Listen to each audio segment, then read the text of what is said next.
우리가 신약 사도행전 살펴봤습니다.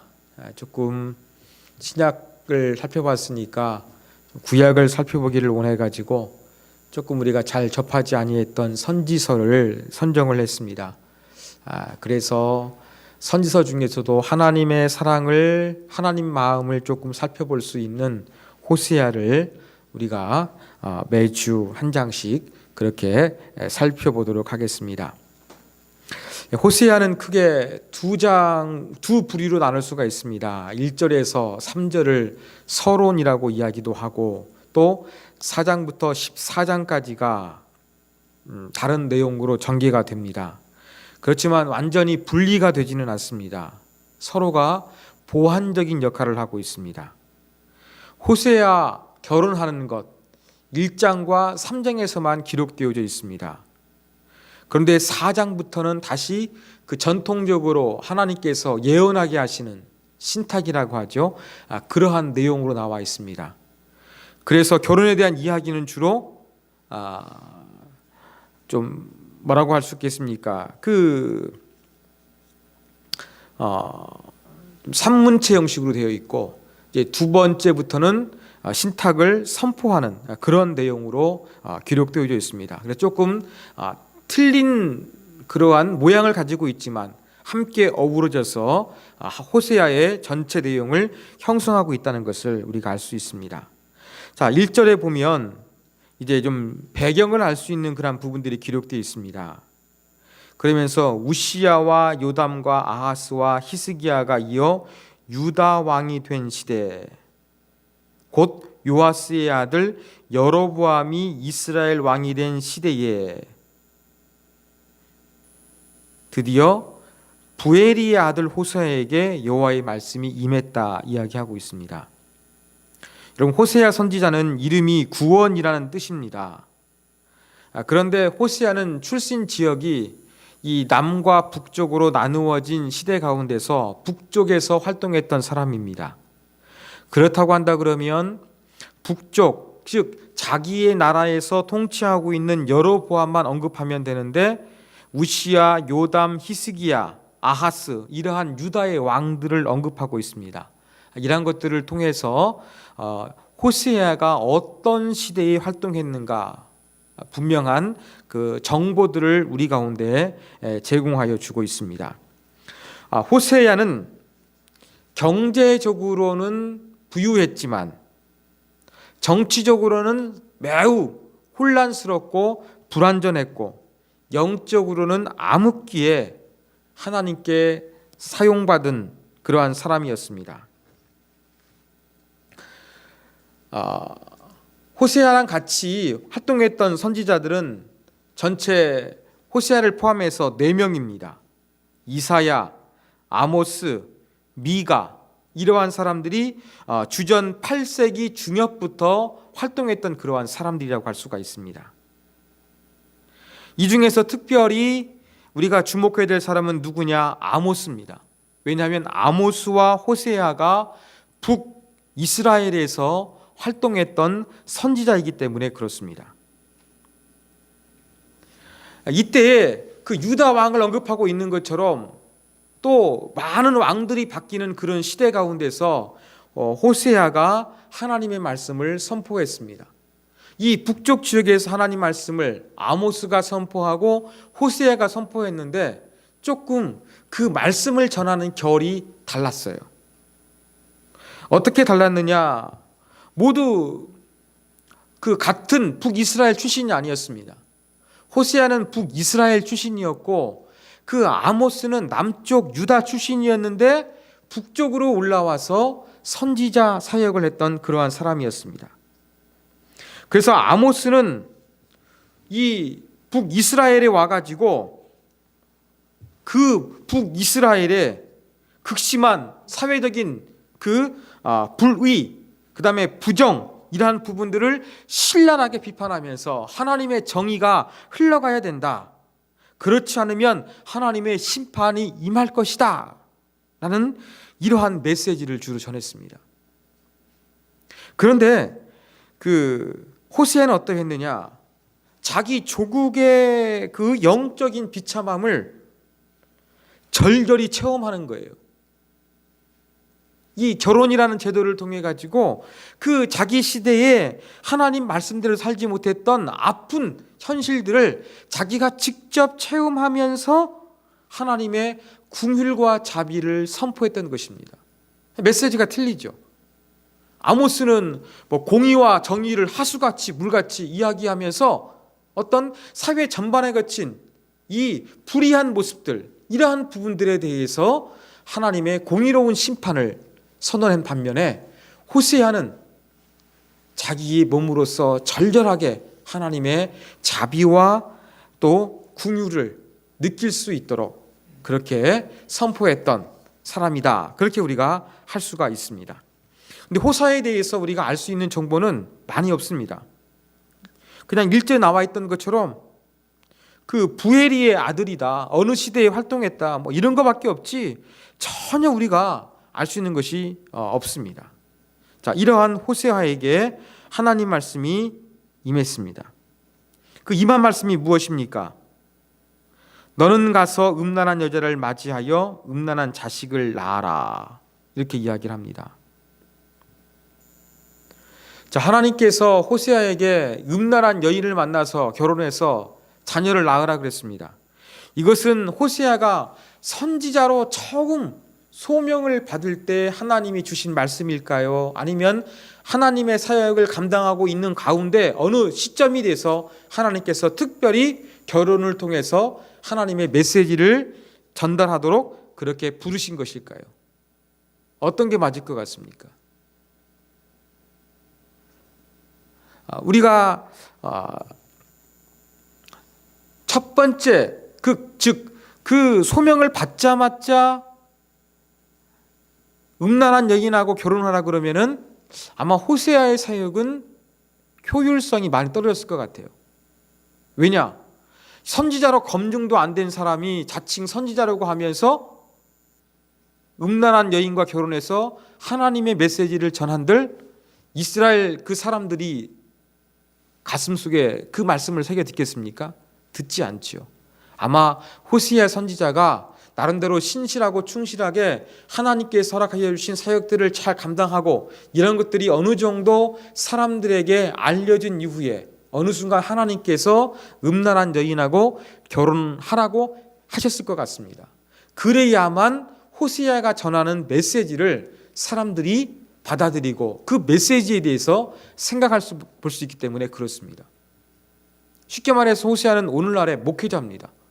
근데 목사 안수신 날 때 하나님이 나한테 음란한 여인하고 결혼하라 그랬습니다 라고 하면서 목사 안수 받으면서 음란한 여인하고 결혼해 보십시오.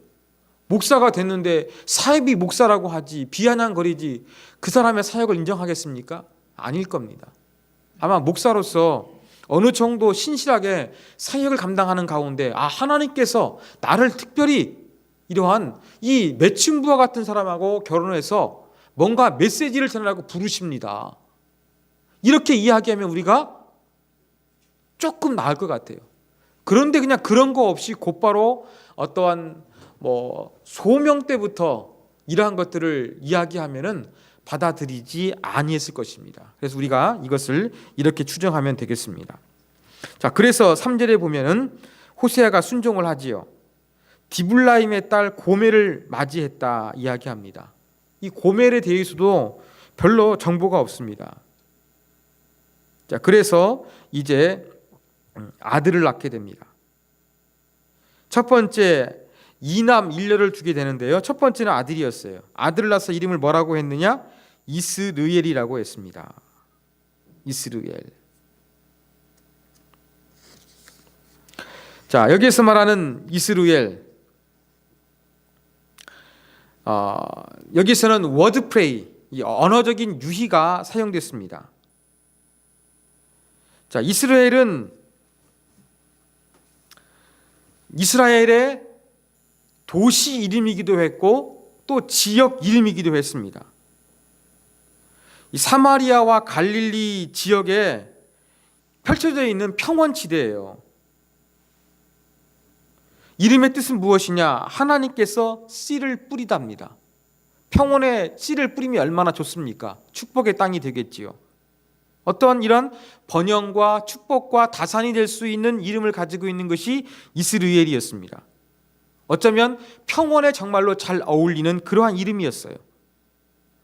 그런데 오늘 말씀에 보면은 하나님께서 이스라엘로 아들의 이름을 정하라고 하셨을 때에는 이러한 긍정적인 의미가 아니라 부정적인 의미입니다. 아마 하나님께서는 심은 대로 거둔다. 너희 이스라엘 백성들이 내 말에 순종하지 않고 너희가 범죄했기 때문에 그 범죄함에 대해서 결과를 너희들이 거두게 될 것이다. 아마 그러한 메시지로서 이스라엘 이름을 하나님께서 말씀하여 주신 것 같습니다. 자, 그러면서 언급되는 게 바로 무엇이냐면 조금 후에 내가 이스라엘의 피를 예후의 집에 갚겠다 이야기합니다. 이것을 어떻게 해석하느냐? 예후가 하나님의 아합 왕을 심판하는 도구로 예후가 사용되었어요. 근데 예후가 그때 이스라엘 평지에서 대학살을 자행을 합니다. 근데 하나님의 명령이었어요. 아합 왕가를 몰살시키기 위해서. 근데 이것을 지칭하는 것, 이것을 의미해 두면서 이 본문을 읽으면 조금 맞지 않아요. 왜요? 하나님께서 예후에게 학살을 명령했기 때문에 예후가 학살했을 뿐입니다. 이렇게 좀 이것은 맞지가 않습니다. 그래서 어느 학자는 이것을 어떻게 해석했느냐? 아까 제가 말씀드린 이스라엘, 하나님이 씨를 뿌리다는 것처럼 이 평지라는 것에 주목을 합니다. 그래서 예후가 이 이스라엘 평지를 이제 왕이 되어 점령을 한 거예요. 근데 이 땅은 지정학적으로, 군사적으로, 경제적으로 상당히 좋은 곳이었습니다. 그래서 이 지역을 어떻게 활용하느냐? 이 지역을 외교적으로 활용하고 있는 거예요. 외교적으로 활용한다는 것은 예후가 주변의 열강을 의미한다는 이야기지 신실하게 하나님을 의지하지 않는다는 것이죠. 바로 그것을 가리키는 것으로 해석을 하고 있는 것이지요. 예후의 집에 갚는다는 이야기는 예후가 하나님 말씀대로 해서 왕이 됐지만 그가 온전히 하나님께 순종하지 아니했고 또 그가 나라를 다스리면서 하나님을 의지하는 것이 아니라 열강 가운데 의존하는 그러한 정책을 썼기 때문에 하나님께서 심판하실 것이다. 너희가 나가 아닌 열강을 의지했기 때문에 너희가 심은 대로 그것을 거두게 될 것이다. 이러한 메시지를 하나님께서 전달하기 위해서 첫 번째 아들의 이름을 이스라엘이라 그렇게 정하라고 말씀하여 주신 것으로 우리가 그렇게 해석하는 것이 타당한 것 같습니다. 자, 두 번째 보면은 또 두 번째도 이제 딸을 낳습니다. 그때는 하나님께서 어떤 이름을 주셨느냐? 로루하마예요. 뜻은 바로 무엇이냐면 사랑받지 않다. 그러한 뜻입니다. 그런데 이 로루하마라는 말 가운데는 여자의 자궁이나 태 아니면 사람의 창자를 의미하는 어근을 가지고 있다고 합니다. 그러면서 이 로루하마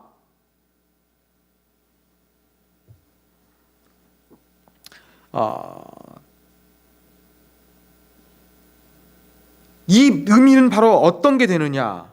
하나님께서 더 이상 생명을 낳기 위해서 고통스러운 노력을 하시지 않겠다.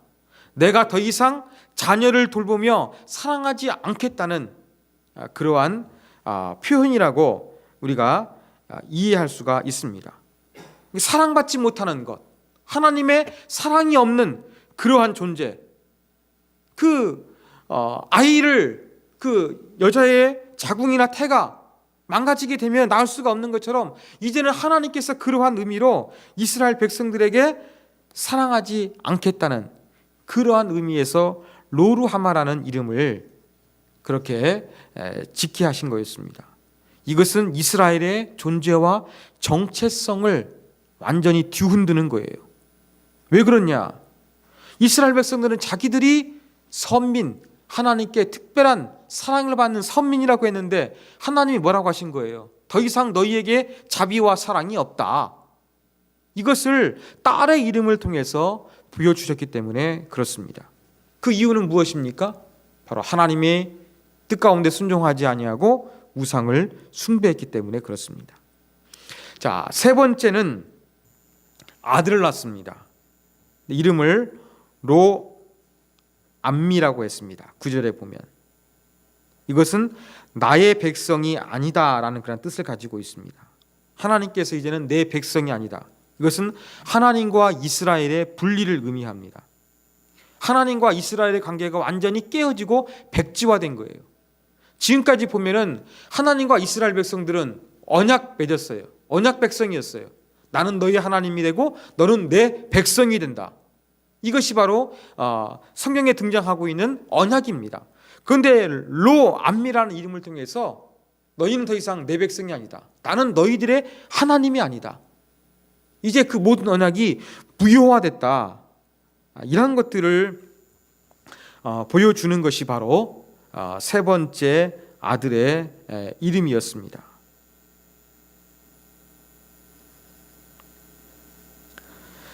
자, 이런 걸 통해서 이 자녀들의 이름을 통해서 하나님과 이스라엘의 그러한 그 어긋난 관계를 보여주시고 계시는 거였습니다.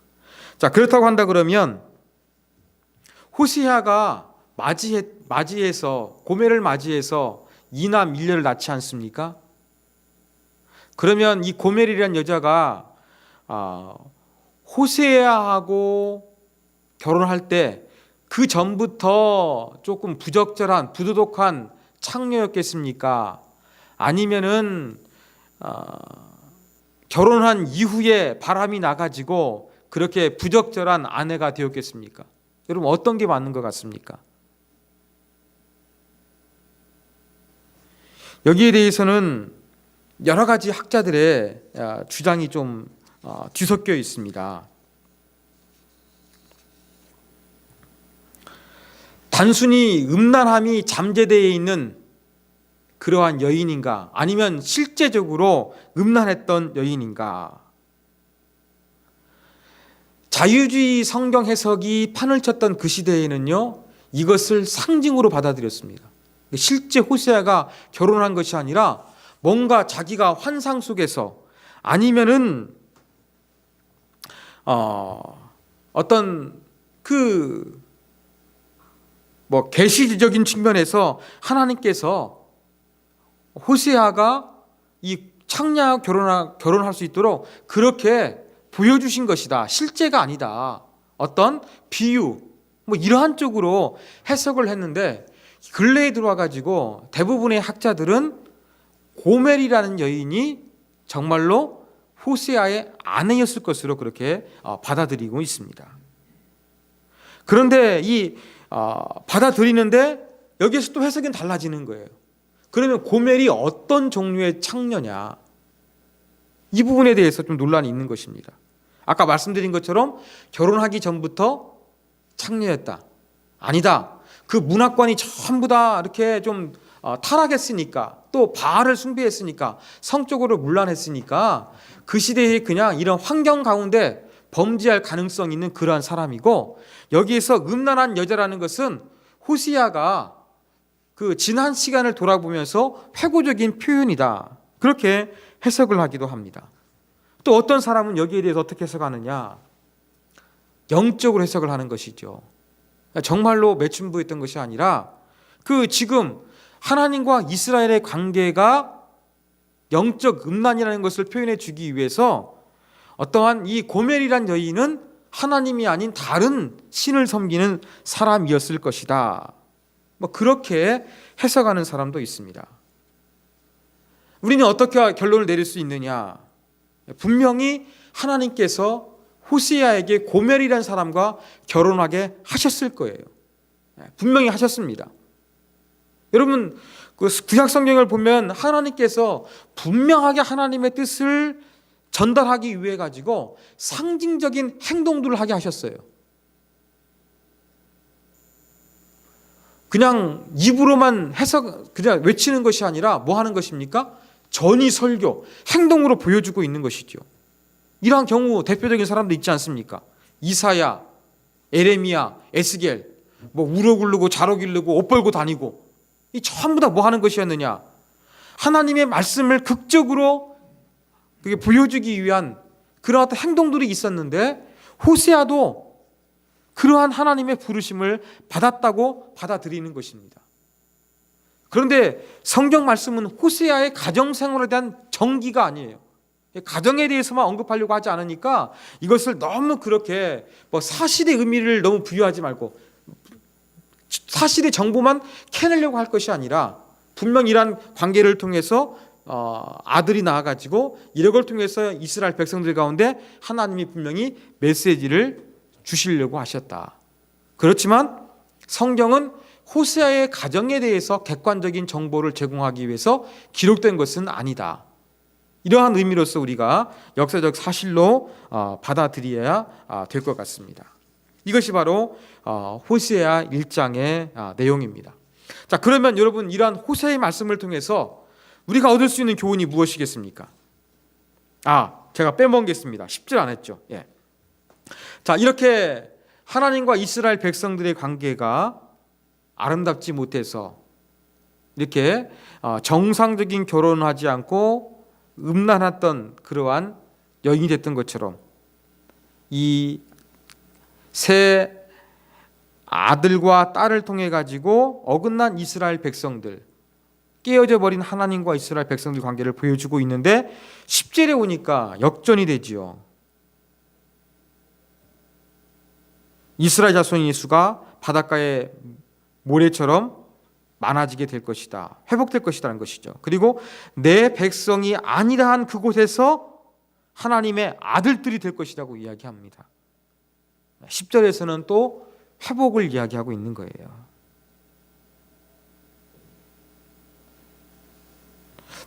하나님께서 이렇게 두 아들과 한 딸의 이름을 통해 가지고 어긋난 이스라엘 백성과 하나님과 관계를 분명히 말씀하셨지만 이걸 통해서 하나님은 다시금 깨닫고 돌이켜와서 하나님의 사랑받는 이스라엘로 되기를 바라셨던 하나님의 마음을 여기서 우리가 알 수가 있는 것입니다.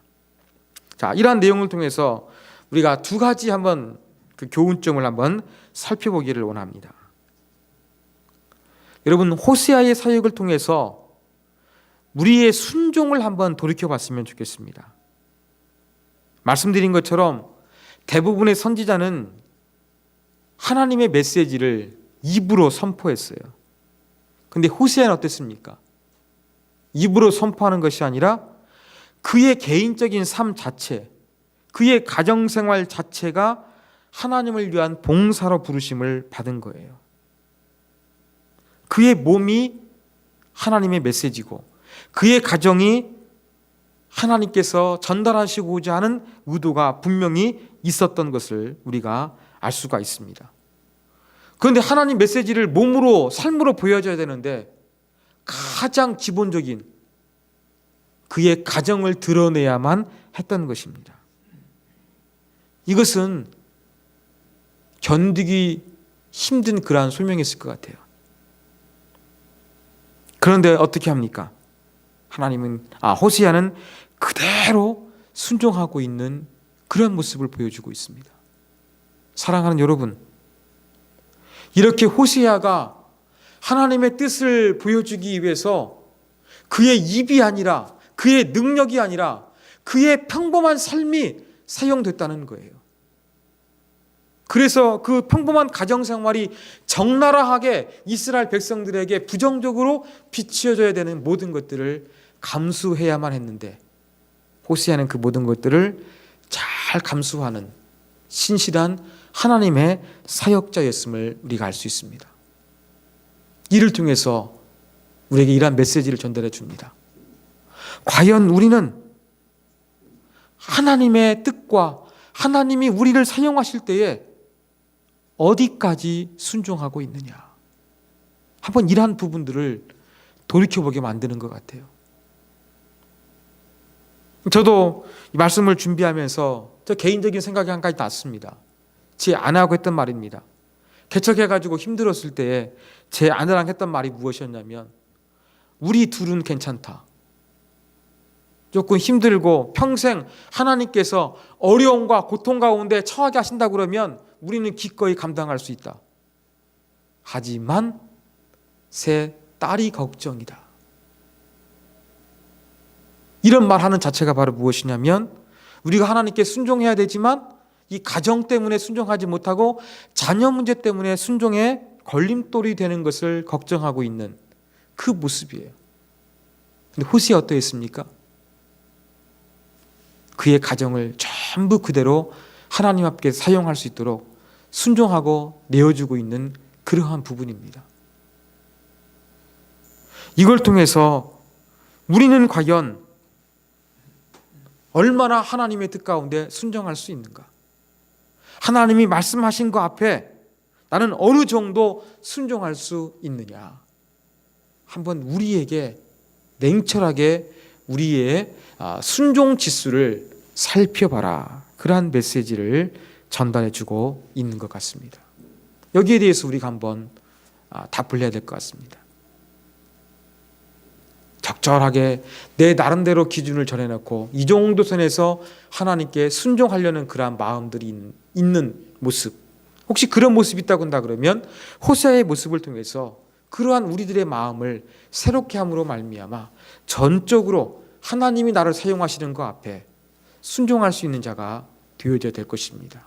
내 능력, 내 시간, 내 직업이 아니라 내 삶 자체를 주님께서 원하신다고 한다면 그래도 그것을 바칠 수 있는 그 모습이 우리 안에 있는지 우리를 돌이켜봐야 되겠습니다.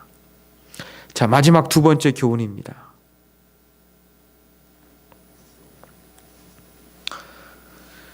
저는 말씀을 준비하면서 하나님 마음을 묵상해보자 그런 생각이 들었습니다.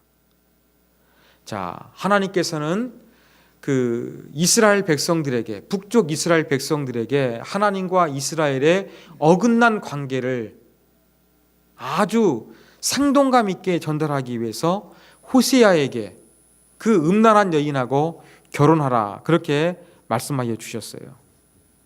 이것은 바로 범죄한 이스라엘 백성, 영적 간음을 저지른 이스라엘 백성들을 깨우치시기 위한 하나님의 창의적인 행동이라고 볼 수가 있어요.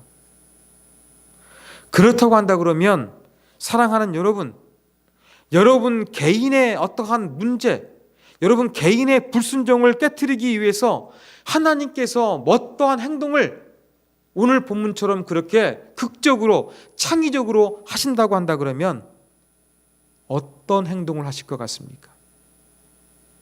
여러분을 사랑하시기 때문에 뭔가 여러분에게 온전치 못한 여러분의 신앙을 바로 세우기 위해서 하나님이 어떠한 창의적인 그러한 행동을 하신다고 한다 그러면 여러분을 위해서 어떠한 것을 행하실 것 같습니까?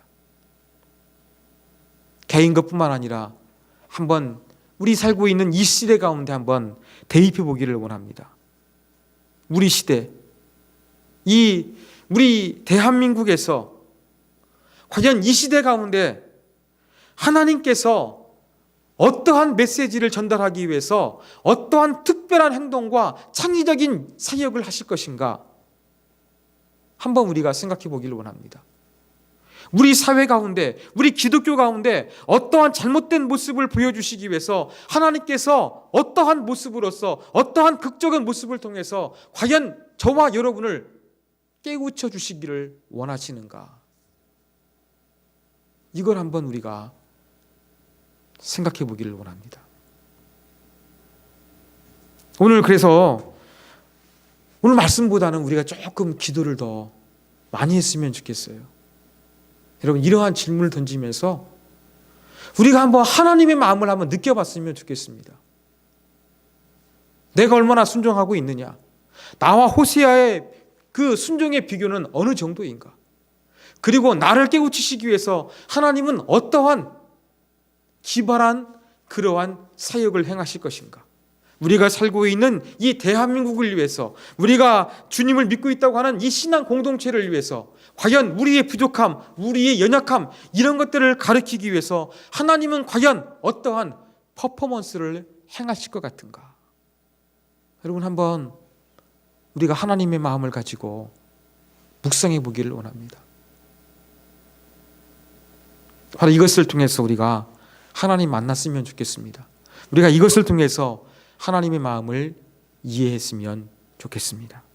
우리 같이 한번 이 시간 조용히 우리 묵상으로 기도하면서 한번 하나님의 마음, 여러분 각자에게 우리의 불신앙과 우리 연약함을 깨우치시기 위한 하나님의 퍼포먼스는 무엇인지, 우리 교회나 우리 한국 기독교나 이 나라 이민족을 위해서 하나님께서 전달하고 싶으셔 하는 메시지는 무엇인지, 그것을 어떻게 하나님께서 전달하시고자 하시는지, 하나님의 마음, 그 하나님의 시각으로 내가 이 시간 묵상하며 하나님의 마음을 조금이나마 이해하게 하여 주옵소서. 같이 우리가 한번 묵상으로 기도하며 하나님께 나아가기를 원합니다. 같이 기도하겠습니다.